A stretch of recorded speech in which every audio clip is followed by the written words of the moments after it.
Hello, illustrious illustration, chemistry graduate. Let's go. With Gen's manipulation, Mozu, the strongest warrior from Treasure Island, is convinced to cooperate temporarily. However, the condition of alliance is very flimsy, and as a result, there will be a big chance that Mozu will start killing Kingdom of Science once the petrification device is captured by KOS Throne. As a precaution against that, the Kingdom of Science crafted the weapon of science that can even the odds. Gun. As the saying goes, God made man, God made them equal. Except Colt is not here, but his pattern on his revolver somehow still exists, and we have Senku, and his revolver is a turret revolver. Well, gun design or gunsmithing aside, I'm here to explain the Mercury Fulminate that Senku made for the gun, or Mercury Thunderate, but when I enter into Google, it redirects into Mercury Fulminate anyway. As the dialogue between Senku and Gen explains, the thing that propels the metal balls forward is the gunpowder. The one that's made with carbon, sulfur, and potassium nitrate as explained in episode 4.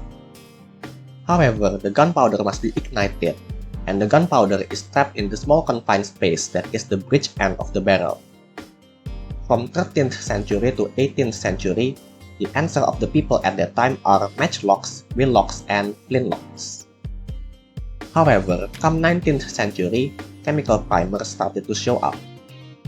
Some primers are external, but later they came together in one package. Some gun activate the primer from one corner, some other from the bottom center. Either way, the chemical inside the primer is sensitive to impacts.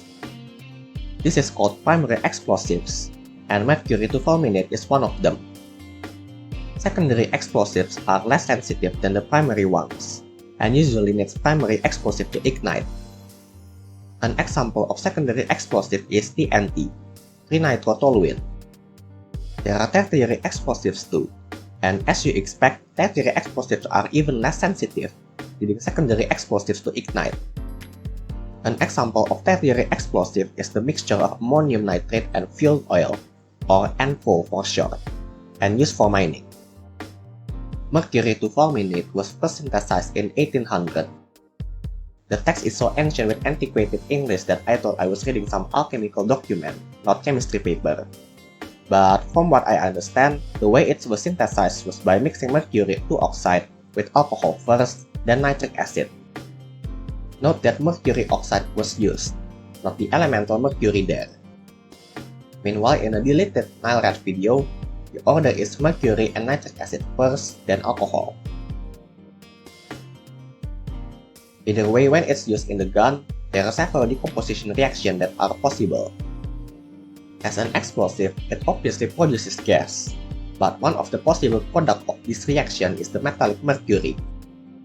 Mercury can dissolve into metals and form amalgam, and that means some mercury can get into the cartridge or left behind in the barrel, and that may degrade both of them. Because of this and probably other reasons, mercury fulminate is not used much in modern guns. They use lead azide or lead stiffenate. In conclusion, mercury to fulminate is the answer to the problem of igniting gunpowder inside the gun from the outside. Mercury fulminate is sensitive to shock and will react violently enough in the gun. The synthesis doesn't seem to care about the order of reactants thrown in, and the decomposition reaction produces mercury which slowly breaks the gun. That's all I have for now. You may want to watch how Senku got nitric acid in the Treasure Island, which happened before this.